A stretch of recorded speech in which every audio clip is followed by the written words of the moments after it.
Jindra of the Minneapolis Police Department driving behind him for several blocks. When Mr. Brown pulled into the gas station, Officer Jindra followed without activating his emergency lights. After Mr. Brown parked at a pump and exited his vehicle, Officer Jindra approached him. The interaction that followed was captured by Officer Jindra's body camera. You gotta have that temp tag down, man. Temp tag needs to be down lower. It's up high. Oh, of course. Yo, Shaxi, why is it always my type of people? Or why is it always African Americans that's in these type of videos? I don't understand. Like, bro, I feel like in this world we get treated in this earth, like in US, we get treated. Bro, every race does not like black people or African American in the US. I don't know why. Everybody's against us. We're like, what really have we done to where we're getting treated so poorly and bad and all that? Like, I don't get it for real. I just don't understand what did we do? Like, we're not learning nothing in history. We're learning in history what they want to teach us. 625. Like, it doesn't make any sense. Why don't you just sit in the car? What I do? 625. Sit in the car. Get in the car. That's expired, is it not? Well, what did I do? Sit in your car. Sit in the car. All right, I'll take your license and your proof of insurance. What did I do? Hey, I need your license and proof of insurance. Your temp tag is expired. Can I be any more clear to you? I got the registrations right there. That's what I was trying to tell you. You need to have license plates on your car. Officer Jindra orders Mr. Brown to present his driver's license and proof of insurance, citing an expired temporary tag and the absence of license plates on his car. And Mr. Brown attempts to clarify that his license plate is visible in the rear window. Under section... He said, I don't know, T-Bond is low-key kind of weird unless people are just posting the ones with blacks. Wait, what do you mean? No, I'm just saying, I just don't get why we're treated so poorly, but people love our culture. People love our music, from Michael Jackson, Chris Brown, like literally everybody loves Michael Jackson. I'm talking about that. Why we get treated poorly, but they love our culture. They sitting there, you got other races doing box braids and braids that look good on us. They're doing that, but we never get credit for nothing. 168. We don't get credit for nothing. We sit there, start all the trends from whipping nene to dab, to saying to that one hit them folks, like stuff like that. Hit the quan, like we do all the trends, all the slang words, slime, this and that. But yeah, we get treated like shit, and we get treated poorly. But people love our culture. People say nigga, bro. Every race says nigga, literally. But somehow they don't like black people. They don't like black people, but they say nigga in every fucking sentence. Every sentence they say nigga damn near 5 times, but we don't. We don't say that every sentence. Like 2 of the Minnesota statutes. Individuals who purchase a new or used motor vehicle may obtain a 21-day temporary permit, which must be affixed to the rear of the vehicle where a license plate would normally be affixed and plainly visible. However, because Mr. Brown's temporary permit was expired, he would need to display license plates in a manner that complied with state law. According to section 169.79 of the Minnesota statutes, 1 license plate must be displayed on the front of the vehicle and 1 license plate must be displayed on the rear. The statute also requires... I don't know. The government is doing stuff and the road is just following up. Yeah, but we know this road is evil. This road is evil and it's negative. And you know what I'm talking about. You know who runs Earth, right? I'm not gonna say it, but you know who I'm talking about. There's 2 teams. You're either team this side or you're team A or B. Y'all know what I'm talking about. Now quoting, I think all I can say it on plates must YouTube be right now, 1, on Twitch. securely fastened so as to prevent them from swinging, 2, displayed horizontally with the identifying numbers and letters facing outward from the vehicle, and 3, mounted in the upright position. According to the statute, the driver must also keep the plate legible, unobstructed, and free from grease, dust, or other blurring material so that the lettering is plainly visible at all times, and may not cover any letters and numbers or the name of the state of origin, now quoting, with any material whatever, including any clear or colorless material that affects the plate's visibility or reflectivity. Although the statute does not explicitly state that the license plate must be mounted on the exterior of the vehicle and cannot be displayed in the rear window, it has generally been interpreted to require such exterior display. And in an Ask a Trooper column for the Albert Lee Tribune, Sergeant Troy Christensen of Minnesota State Patrol wrote that, quote, license plates must be displayed on the front and rear of the vehicle. Oh, this is in Minnesota. I'm pretty sure. Isn't this where George Floyd like lost his life? He was in Minnesota, right? He just said, I'm pretty sure, you know what I'm saying, it's George Floyd lady lost life in Minnesota too, I'm pretty sure. They cannot be displayed in the front windshield or rear window. The fact that section 169.79 requires the license plate to be mounted and prohibits covering the license plate with any material, which would arguably include a glass windshield, supports this interpretation. Further, section 169.50 of the Minnesota statutes requires that the license plate be illuminated with a white light by a rear lamp or a separate license plate lamp so as to render the license plate legible from a distance of 50 feet to the rear, and such a requirement could not be met by a license plate placed in the rear windshield. In the 2008 case of Frazier versus Commissioner of Public Safety, the Minnesota Court of Appeals held that an officer had reasonable suspicion to conduct a traffic stop when a vehicle's license plate was partially obstructed by snow, in violation of the requirement of section 169.79 that drivers keep their license plates unobstructed. In reaching this conclusion, the court reasoned that, quote, "Our cases do not require much of a showing in order to justify a traffic stop. Ordinarily, if an officer observes a violation of a traffic law, however insignificant, the officer has an objective basis for stopping the vehicle. As such, it is likely that a court would conclude that Officer Gindra had probable cause to detain Mr. Brown based on the observed license plate violation." Give me your license and your proof of insurance, or you're going in handcuffs. See, look, Minneapolis to be exact.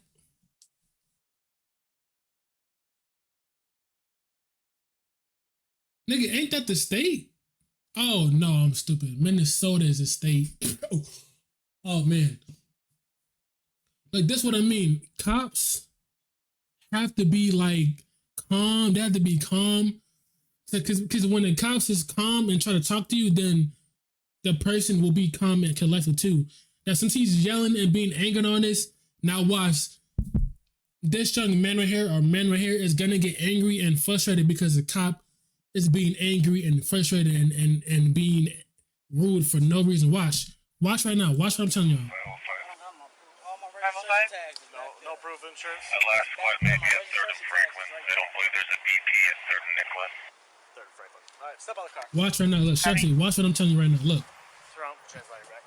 In 5050, start to back above. Watch, look right here. It's gonna start right here.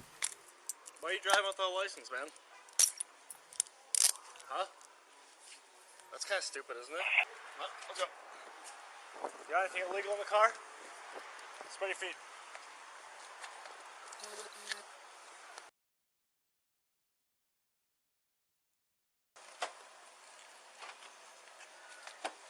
Take a seat.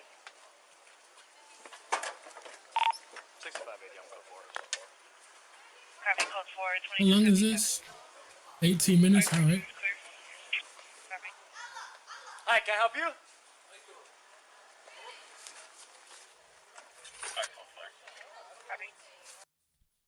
You say, yeah, respect gets you a long way. Yeah, I'm saying just why I feel like the dude is gonna start getting angry and frustrated is because the cop was being the same way. The cop has to be calm and collective and calm down and see what's about the situation. Is half the time they don't, they be angry. And then the person that they, saying they stopping is gonna get angry, is gonna get frustrated, and then they're gonna go to jail all because the cop doesn't want to calm down and trying to see what's wrong. He's not trying to he's not trying to de-escalate the situation. He's trying to increase it and then send somebody to jail for no reason. The whole time the cop needs to be calm and collective.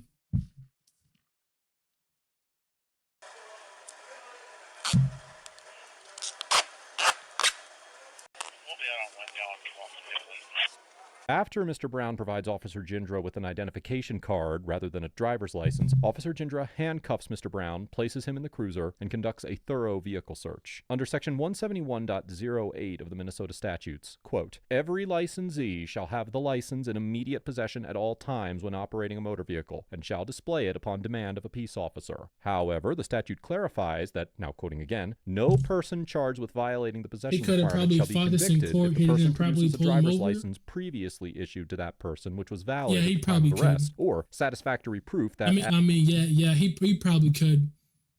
He probably could, fight it in court. I'm confused on why he stopped him. Yeah, yo, sorry, did he say why he time of stopped the him? I arrest, the can't person tell if he was stopped him or validly why. licensed. Did he tell him Now, while why he Officer stopped Gindra him? could have used Mr. Brown's Or why ID he card was to saying he determine whether or not going Mr. to Brown or was whatever. actually licensed, the statute would not require him to do so, and it is likely that a court would conclude that Officer Gindra had probable cause to arrest Mr. Brown for failing to display his driver's license, which would likely render the use of handcuffs and placing Mr. Brown in the cruiser lawful. However, even if a court found Officer Gindra's restraint of Mr. Brown to be constitutional, it would almost certainly determine that the search of Mr. Brown's vehicle was not. Although the Supreme Court held in the 1983 case of Michigan versus Long that, quote, the search of the passenger compartment of an automobile is permissible if the police officer possesses a reasonable belief that the suspect is dangerous and the suspect may gain immediate control of weapons, Officer Gindra had no reason to suspect that Mr. Brown was dangerous, and at the time he conducted the search, Mr. Brown was secured in handcuffs in the backseat of the cruiser, which would eliminate any possibility that he might gain immediate control of any weapons that could be hidden in the vehicle. Likewise, while there are situations where officers may conduct a warrantless search of the vehicle after they place but I feel like he could have just de-escalated it and like it was a spire tag, like telling him what's up, this and that, but he's sitting there being angry and rude and it's not helping nothing. An occupant under arrest. But he never said that. Yeah, I don't think he stated that. I don't think he did. Davis versus United States. Such a search is only constitutional, now quoting, if the arrestee is within reaching distance of the vehicle during the search, or if the police have reason to believe that the vehicle contains evidence relevant to the crime of arrest. Here, Mr. Brown was secured in the police cruiser, and as the so-called crime of arrest would be failing to display a driver's license or driving without a license, there would be no reason to believe that relevant evidence would be found in the vehicle. It should be noted that the Supreme Court determined in the 1976 case of South Dakota versus Opperman that officers may conduct a warrantless so-called inventory search of a vehicle that is being lawfully impounded, and had Officer Gindra chosen to charge Mr. Brown and impound his vehicle, the search may have been considered reasonable under the Fourth Amendment if it was conducted according to department inventory search procedures. However, because Mr. Brown was ultimately released and the vehicle was not impounded, the search could not be justified as an inventory search. As such, it is highly probable that a court would conclude that Officer Gindra's search of Mr. Brown's vehicle was unconstitutional.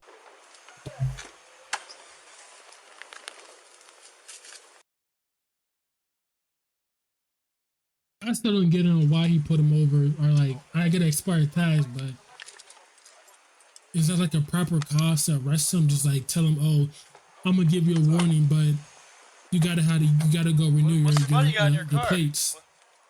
What is this? Huh? What does that look like to you? You don't know? No idea, huh? What would you guess it'd be? You have no idea? Alright, I'll just tell you. That's not mine. While searching the vehicle, Officer Gindra appears to find a white powdery substance inside some folded currency, although the alleged discovery of the item was not captured by Officer Gindra's body camera, and Mr. Brown denies knowledge or ownership of the substance. In addition to denying any knowledge of the substance during the interaction, a lawsuit that Mr. Brown filed concerning this interaction alleges that the white powdery substance did not belong to Mr. Brown or his friend, and that Officer Gindra brought the substance to the interaction and planted it in Mr. Brown's vehicle. After a pattern of similarly so-called questionable citizen encounters was identified, Officer Gindra was investigated by the FBI and was eventually charged with multiple counts of acquiring a controlled substance by deception in violation of Section 843A3 of Title 21 of the U.S. Code, which states that, quote, it shall be unlawful for any person knowingly or intentionally to acquire or obtain possession of a controlled substance. I don't think he said, you know what I'm saying, you had like, in a court of law, if you talk or whatever they say, it'll be used in a court of law. Did he say that? I don't think he said that. I think he just said he'll just arrest him. He didn't say all that. By misrepresentation, fraud, forgery, deception, or subterfuge. As summarized in a press release issued by the U.S. Department of Justice, the indictment alleged that from at least September of 2017 through at least October of 2019, Officer Gindra abused his position as a Minneapolis police officer to obtain controlled substances. See, he abused his power. See, the people that I feel like people that become cops usually being bullied or this and that, they join the force and they use their power of bats to the point where they want to harm or hurt the person, which like why? Including, remember their motto is what? Protect, serve, whatever it is. methamphetamine, protect this heroin, country, right? They don't do that. They don't cocaine, protect and the other people. drugs for They his don't. personal use. They protect their Specifically, own. the indictment They don't charged that protect Officer nobody else. Jindra diverted drugs that he confiscated from lawful searches of persons Well, and we're getting, vehicles for well, his we're own getting purposes shot on our without back, this reporting, and that. logging, or placing the substances Well, into we're evidence. getting neck put on our necks. Like, come on now, bro. And without A knee informing other put to our officers about the neck. controlled substances that he had Like, come on, confiscated. man. Additionally, Who the are they indictment protecting? asserted Who are that they Officer serving? Jindra would find Come on now. ways to interact with or search on an now. individual, vehicle, or residence so that he could surreptitiously recover controlled substances, including by conducting searches beyond the scope warranted under the circumstances. Now, although Officer Jindra was not charged with a drug-related crime stemming from his encounter with Mr. Brown, Officer Jindra was also charged with 3 counts of deprivation of rights under color of law. One of these counts alleged that Officer Jindra willfully deprived Mr. Brown of the right to be free from unreasonable searches and seizures in violation of Section 242 of Title 18 of the U.S. Code, which prohibits willfully subjecting another individual to the deprivation of their constitutional rights under color of law. Now, although no one but Officer Jindra can know his true intentions during the encounter with Mr. Brown, it seems likely that a court would find that he intended to deprive Mr. Brown of his rights when he searched his vehicle in violation of the Fourth Amendment. And that's why I was trying to explain to you that the plates and the registrations is all right there in the window. Alright. Can I show you? I'm gonna give you. I think cops is getting the adrenaline when they're doing this to people. I think they do. Can I show you the plates? I think they do because they have power and they have the power to do guy it. who you bought the car from. Oh shit, the cop got in trouble yet. The cop will get in trouble later on. He just said in the video the cop will get in trouble because the cop is using his power in the badge to think he's above the law. And you're a cop, you're still in the law. You can still get arrested and charged for things. Like the cop is just doing too much. He's just yelling like you're supposed to calm down. Like I feel like cops, if you have an expired tag, they should let you off with a warning. And it's all, yeah, go get your tags renewed. They should do that instead of being rude and want to arrest a person. Like I get it, he has expired tags, but come on, man. He said don't put them on until. Well, it's July. Oh, well, yeah, I know, but he been having a car sitting. Alright. Well, put them on. Should have a yellow tag then. I just pulled off because it expired a month ago. That's what I'm saying. It's my brother's car. I didn't. Alright. I just barn. Alright. Alright. Alright. Thanks, guys. Officer Jindra allowed Mr. Brown to leave without charging him with any offenses or issuing any citations. Sometime in 2019, the Minneapolis Police Department Internal Affairs Division commenced an investigation into Officer Jindra's conduct after he went into a house while paramedics were treating a man for an overdose on the front lawn. Body camera footage showed Officer Jindra searching inside the home before he turned off the camera for no apparent reason. As part of the investigation, the department discovered other body camera footage showing other encounters where Officer Jindra appeared to detain individuals for questionable reasons, misappropriate the drugs he seized, and release the detainees without arresting them. MPD Officer Rich Jackson also reported Officer Jindra to Internal Affairs after watching 2 separate encounters where Officer Jindra unjustifiably held his gun to citizens. Do you look what they do? Look at this, bro. I got pulled with an expired tag and a permit, and he let me go with 2 tickets and only paid. See, that's what I mean. They should do that. They should give you a warning and let you like say renew your tags, but just give you like a ticket like to go in court and pay for it. That's what they should do. But they be all rude and think they're above the law.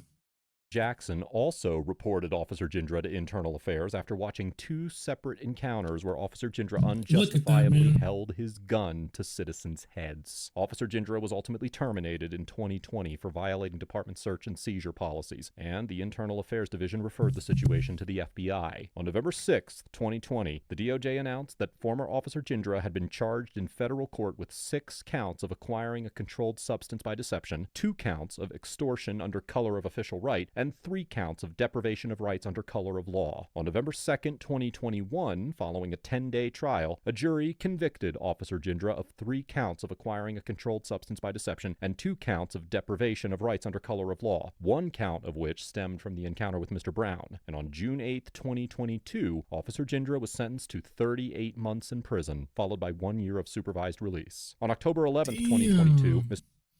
I thought bro finna blast his head up. I thought he wanted to, but he would have got charged for murder. He just said he got sentenced to 38 months in prison. So that's what? Like 3 years and a half, right? That's like 3 years and a half, right? Mr. Brown That's filed 3 a years, right? lawsuit against Or am I former wrong? Officer Jindra and the city of Minneapolis. And on August 31st, 2023, the case was dismissed after Mr. Brown accepted a $95,000 settlement. Overall, former Officer Jindra gets an F for behaving in an unprofessional and hostile See? manner throughout the interaction, searching Mr. Brown's vehicle without a warrant or any constitutional justification for doing so, and seemingly planting drugs in Mr. Brown's vehicle, potentially in an attempt to intimidate Mr. Brown into... You see? You said, yeah, 3 like, yeah, I thought I knew it was like 3 months and some months. He just said he get an F for what he did, and they said he planted the drugs in the car to intimidate. Do you see what I mean? This is what they do. They abuse their power. They put stuff in your car to put it on you, and the whole time you didn't do that. This is what they do in real life. They plant stuff in your car so you go to jail. The whole time it's their stuff. They plant it. See, this is what I mean. This is why all this shit is just messed up. keeping quiet about the In encounter. general. Now, while we do not know for certain that Officer Jindra planted the white substance in the vehicle, it would be consistent with his actions in other detentions, and he appeared to position his body so that the so-called discovery of the substance would not be captured on camera. Additionally, although it is impossible to say for certain, it also appears that Officer Jindra may have removed paper currency from Mr. Brown's wallet, potentially then using the same bill to plant the white substance. Wow. We'll be out on Wednesday. I'll keep on the vehicle. Now, I would typically give an What? officer the benefit of the doubt in a situation like this where the body camera footage was inconclusive. But, given the criminal convictions that were later sustained against former Officer Jindra, I find myself inclined to believe that something even more nefarious than an unconstitutional search occurred during this encounter. As for Mr. Brown, I cannot rightfully assign a grade to an individual who was targeted by an officer attempting to find illicit substances in order to fuel his own drug addiction. While it is Wow. likely that Mr. Brown did not display his license plate properly, this is a minor equipment offense, and Mr. Brown did appear to have made a good faith effort to display the license plate in the back window. And although driving without a license is a more serious offense, it is unclear whether Mr. Brown was actually unlicensed in this situation or simply did not provide Officer Jindra with his driver's license. Regardless, I commend Mr. Brown for remaining calm and complying with Officer Jindra's orders during this encounter, while also taking appropriate legal action after the fact to seek recompense for the violation of his constitutional rights. Let us know if there is an interaction. All right, to my usual side, let me know what